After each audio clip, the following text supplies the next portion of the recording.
I think that when it comes to Polkadot, despite being as massive as it is as of right now, I think it could be such a huge narrative during this bull run.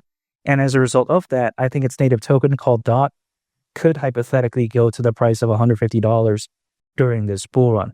And even though that's not financial advice, we have to take a look at how history, doesn't always tend to repeat itself. However, it does tend to rhyme.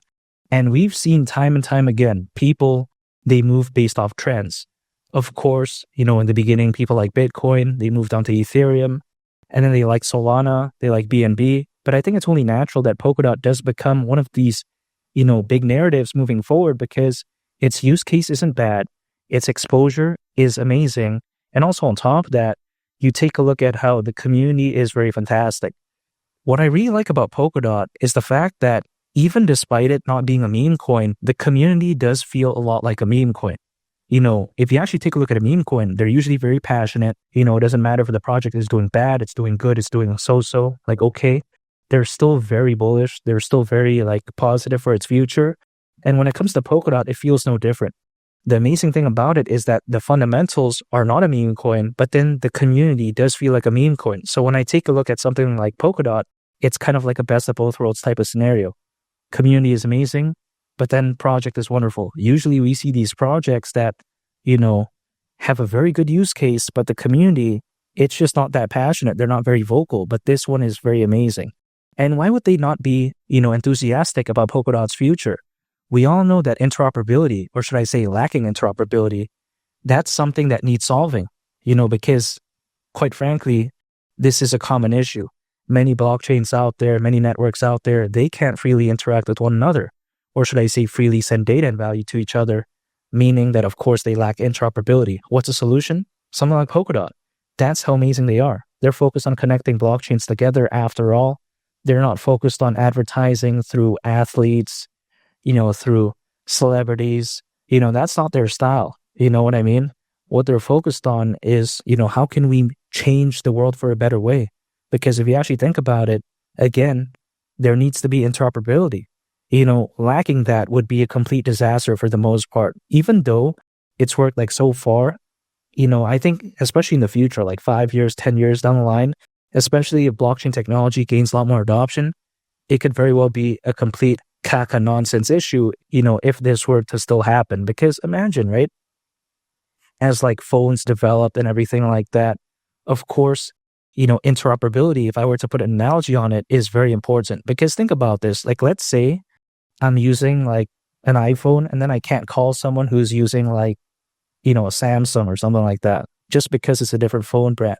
Imagine if that was the case. That would be, complete, caca issue. I mean, just think about that, right? Let's say each gas station was only able to fill up gas for a certain car brand. Then what happens to all the other car brands, right? This quote unquote gas station needs to be interoperable. It needs to be able to fuel different car brands, no matter the brand, hypothetically, right? Again, it's just an analogy, but I'm just saying it's just a make-believe scenario.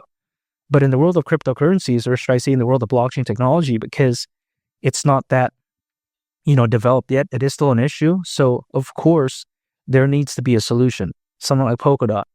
Now, granted, many projects out there still, they don't care about interoperability whatsoever, it feels like. But then Polkadot, they understand that, this is going to be a bigger problem moving forward.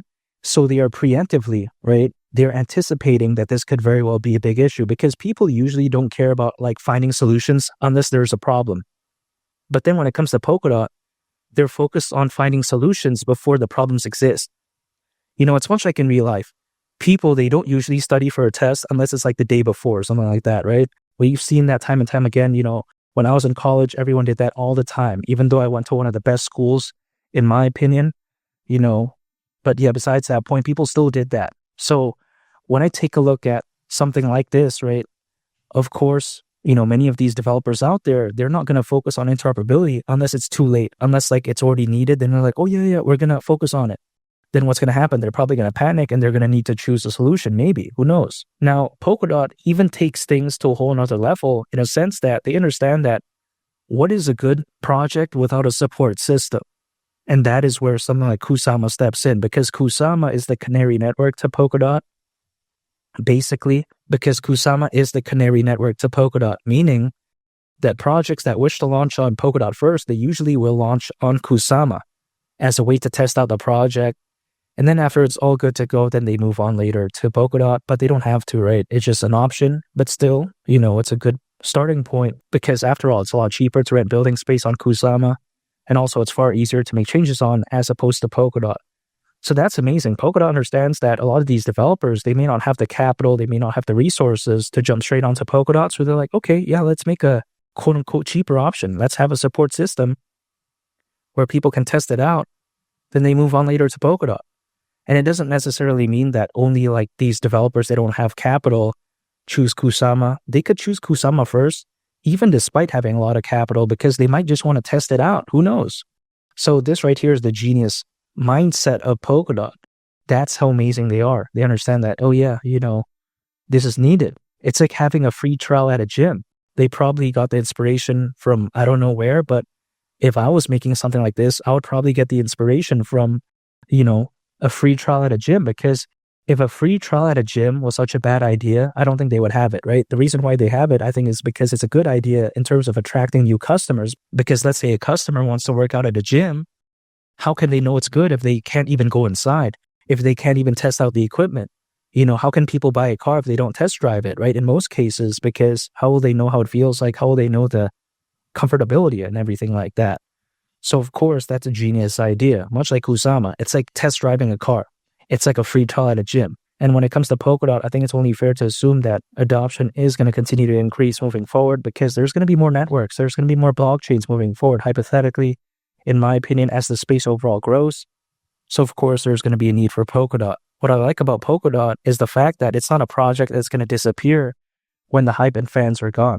It doesn't feel like that to me whatsoever. So that's why I do believe that it has a bright long-term future, but if you remove the long-term aspect, let's say in the short to medium term, still, $150 for DOT is still my price target for this bull run because, first of all, market cap wouldn't be crazy. Considering current circulating supply, market cap would be around $230 billion, which is over $300 billion less than Ethereum's all-time high market cap. And DOT, reaching that price is around a 16x from here. Not the best upside, but considering how much it pumped, doesn't seem so bad. And I think that, especially with right now Bitcoin being over the price of $100,000, reaching 200,000, 300,000, that really wouldn't surprise me whatsoever. And in the next 6 months to a year, let's say Bitcoin were to do that, as the old saying goes, a high tide raises all ships. I don't see why DOT won't go along with the ride and let's say go to the price of $150. Again, only time will tell though, but I think in 2025, it could very well be a time to shine for not only Polkadot and its native token called DOT, but I think for a bunch of other altcoins. So that's why I'm staying patient. And $150, I don't see why not. I think with a project with, again, exposure this fantastic and a use case this amazing, I think it's only fair to assume that it's going to be such a big narrative moving forward. I think it could very well be the next quote-unquote big narrative. And make sure to subscribe if you gain value from this video. I greatly appreciate it. It's been Lee the Captain, and I'll catch y'all on the next one. I'm out. Peace. Bye.